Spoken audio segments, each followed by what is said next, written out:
தமிழும் சுதந்திரமும் எனது பிறப்புரிமை. தமிழ் பேசும் அனைவருக்கும் என் சிரம் தாழ்த்திய வணக்கங்கள்.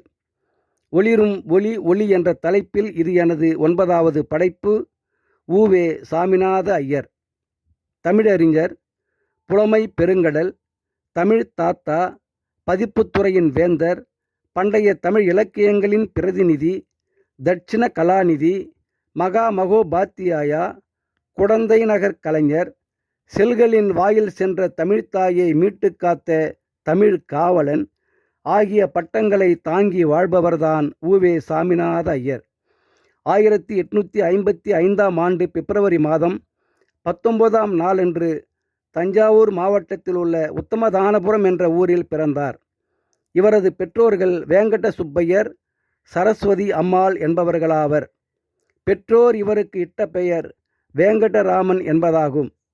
உ.வே.சா அவர்கள் தமது இளம் வயதில் தனது பாட்டனாரிடமும் தனது தந்தையிடமும் மற்றும் ஓரிரண்டு திண்ணை பள்ளிகளிலும் பயின்ற இவர் அரியலூர் சடகோப்பன் ஐயங்காரிடம் முறைப்படி தமிழ் பயின்றார். சிறு வயதில் விளையாட்டிலும் இசையை கற்பதிலும் அதிக ஆர்வமுடையவராயிருந்தார்.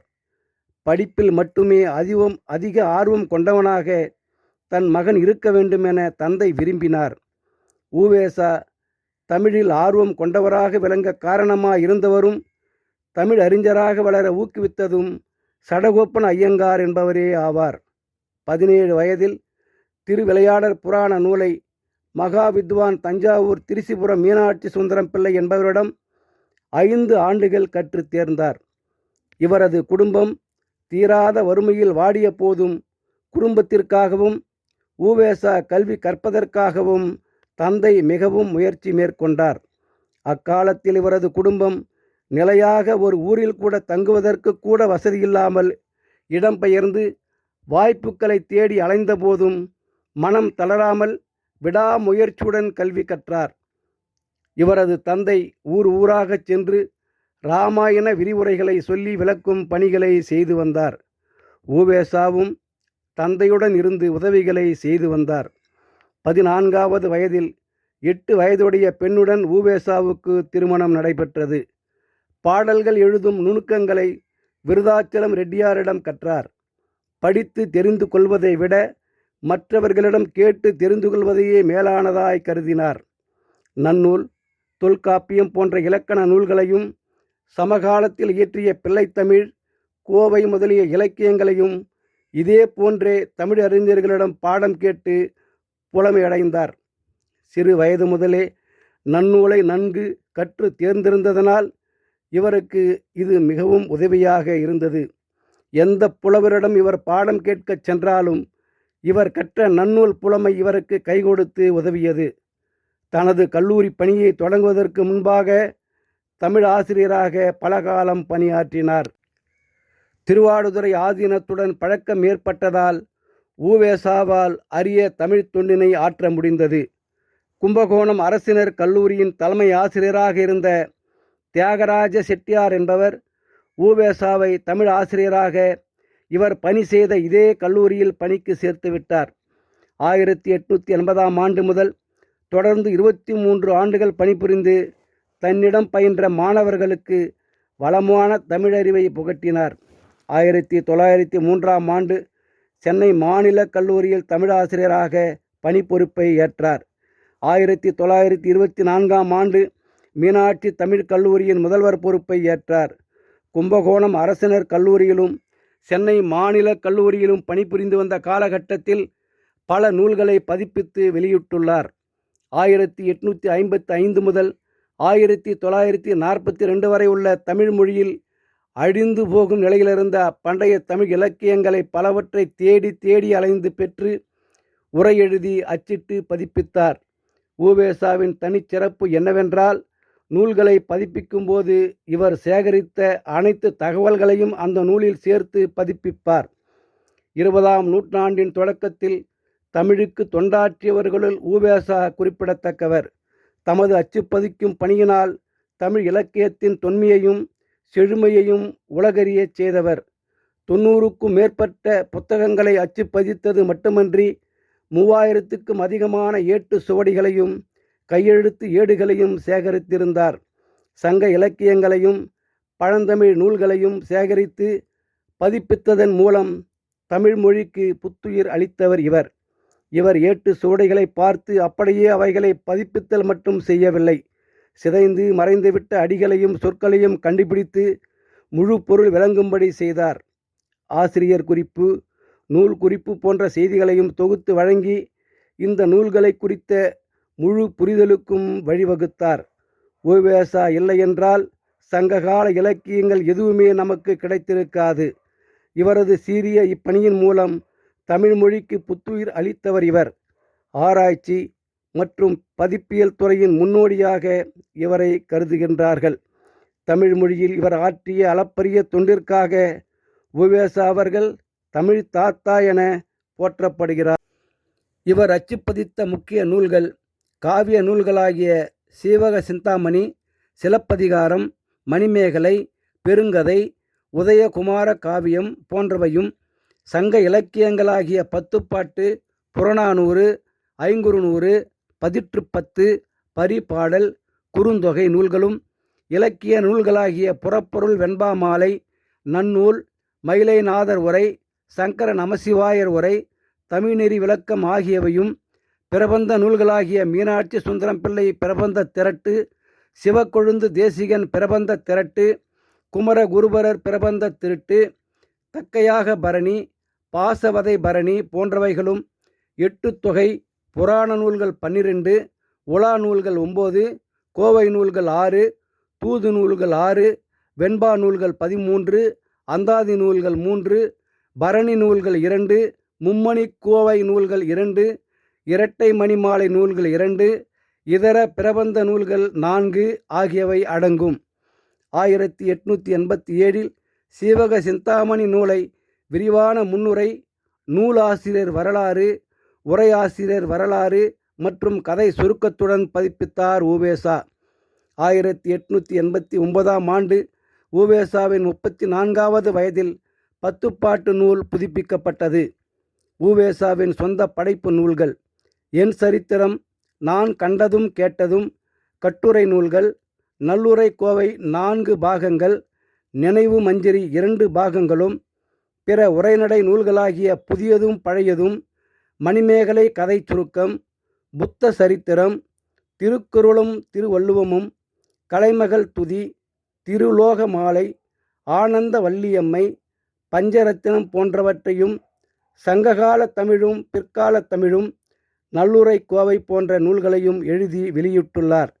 மீனாட்சி சுந்தரம் பிள்ளை சரித்திரம், மகா வைத்தியநாத ஐயர் கணம் கிருஷ்ணய்யர், கோபாலகிருஷ்ண பாரதியார், வித்வான் தியாகராஜ செட்டியார் ஆகிய நூல்களையும், புதுக்கோட்டை திவான் சேஷையா சாஸ்திரியார், பேராசிரியர் பூண்டி அரங்கநாத முதலியார், சுப்பிரமணிய பாரதியார், இசை புலைவர் ஆணையா இவர்களுக்காக தனித்தனியே கட்டுரைகளையும் எழுதியுள்ளார்.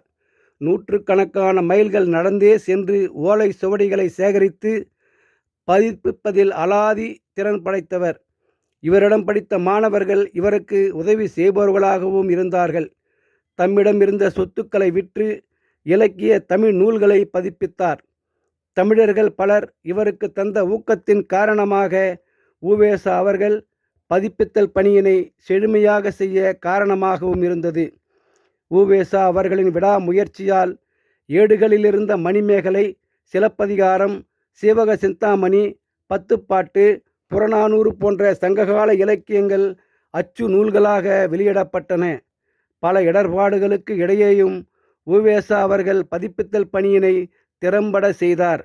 அழிந்து போகும் நிலையிலிருந்த பல நூல்களை பதிப்பித்து தமிழ் மொழிக்கு ஒரு பொற்காலத்தை தந்ததினாலும் தமிழ் தாத்தா என உவேசா அழைக்கப்படுகிறார். இவர் எழுதிய என் சரித்திரம் என்ற நூலில் தனது சொந்த வாழ்க்கை அனுபவங்களையும் தமிழ் இலக்கியங்கள் பலவற்றை அச்சில் பதிப்பிக்க அவர் பட்ட இன்னல்களையும் குறிப்பிட்டுள்ளார். தமது இளமை காலம், நூல்களை பதிப்பிக்க அவர் மேற்கொண்ட முயற்சிகள் பற்றியும், தமிழ் புலமை, கல்வி, உரைநடை மற்றும் பதிப்புத்துறையின் வரலாறு குறித்த தகவல்களையும் இந்நூலில் விளக்கியுள்ளார். தனக்கு தமிழ் இலக்கணம், இலக்கியம் மற்றும் செய்யுட்கள் கற்றுக் கொடுத்த தமிழ் அறிஞர்களான சடகோபன் ஐயங்கார், விருதாச்சலம் ரெட்டியார், திருவாடுதுறை ஆதீனத்தின் மகா சந்நிதானங்கள், மேலகரம் சுப்பிரமணிய தேசிகன் மற்றும் தனக்கு கும்பகோணம் அரசு கல்லூரியில் தமிழாசிரியர் பணியினை வாங்கி தந்த மீனாட்சி சுந்தரம் பிள்ளையின் முன்னாள் மாணவரான சி. தியாகராஜ செட்டியார் குறித்தும் விவரித்துள்ளார். மேலும் ஏட்டு சுவடிகளில் இருந்த சங்க இலக்கியங்களை அச்சு நூலாக பதிப்பிக்க தூண்டிய சேலம் ராமசாமி முதலியார், நூல் பதிப்பிக்க உதவிய சமஸ்கிருத அறிஞர் மா. வி. ராமானுஜாச்சாரியார், நூல் பதிப்புக்கு பண உதவி நல்கிய பாண்டித்துரை தேவர் மற்றும் ராமநாதபுரம் சமஸ்தான மன்னர் பாஸ்கர சேதுபதி ஆகியோர் குறித்தும் என் சரித்திரம் என்ற நூலில் தனது சுயசரிதையினை பதிந்து வைத்துள்ளார். உவேசா அவர்கள் தனது வாழ்க்கை வரலாற்றை என் சரித்திரம் என்ற தலைப்பில் ஆனந்த விகடன் வார இதழில் 1940 முதல் 1942 வரை தொடராக 762 பக்கங்களில் வெளியிடப்பட்டு வந்தது. 1950 இத்தொடர் புத்தக வடிவம் பெற்றது. அளவிட முடியாத பாசமும் பக்தியும் கடைசி காலம் வரையிலும் ஆசிரியர் மீனாட்சி சுந்தரம் மீது கொண்டிருந்தார். ஆசிரியர் மீனாட்சி சுந்தரம்தான் வேங்கடராமன் என இருந்த தனது பெயரை சாமிநாதன் என பெயர் மாற்றம் செய்தார். உவேசா அவர்கள் தனது வாழ்நாள் முழுவதும் தமிழ் நூல்களை ஐயம் தேர்ந்தபடி கற்றுத் தேர்ந்தார். ஓலை சுவடிகளுக்கு நூல் வடிவம் தந்து 90க்கும் மேற்பட்ட நூல்களை அச்சிட்டுள்ளார். 99 பூக்களின் பெயர்களை கொண்ட உள்ளடக்கியுள்ள குறிஞ்சிப்பாட்டு நூலினை உவேசா பதிப்பித்தார். இவரது கல்வி மற்றும் தமிழ் பணிகள் பற்றி பல நூல்கள் வந்திருந்தாலும் இவரது மனைவி பற்றிய விவரங்களை பொது வெளியில் இவர் குறிப்பிடப்படவில்லை. 15 தலைப்புகளில் நூல்களை பதிப்பித்துள்ளார். இவரது தமிழ் பதிப்பு பணிக்கு மிகவும் உதவியவர் தியாகராஜ செட்டியார் என்பவரே ஆவார். பதிப்புத்துறை வேந்தர் எனவும் உவேசா அழைக்கப்படுகிறார். 1906ஆம் ஆண்டு அரசு இவருக்கு மகா மகோபாத்தியாயா என்ற பட்டத்தை வழங்கியது. யார் என்னை காப்பார் என தமிழென்னை கதிகலங்கிய நேரத்தில் நான் காப்பேன் என காத்தவர் உவேசா. தனது ஓலை சுவடி சேகரிப்பில் இருந்து சென்னை அடையாறில் உள்ள பிரம்மஞான சபையின் கட்டிடத்தில் உவேசா நூல் நிலையம் என்ற பெயரில் நூலகத்தை 1942ஆம் ஆண்டு நிறுவினார். இந்த நூலகம் தொடர்ந்து செயல்பட்டு வருகிறது. உவேசா எழுதிய திரிசிபுரம் மகா வித்வான் மீனாட்சி சுந்தரம் பிள்ளை அவர்களின் சரித்திரம் என்ற நூலை டாக்டர் உவேசா நூல் நிலையம் 1986ஆம் ஆண்டு மறு பதிப்பு செய்து வெளியிட்டது.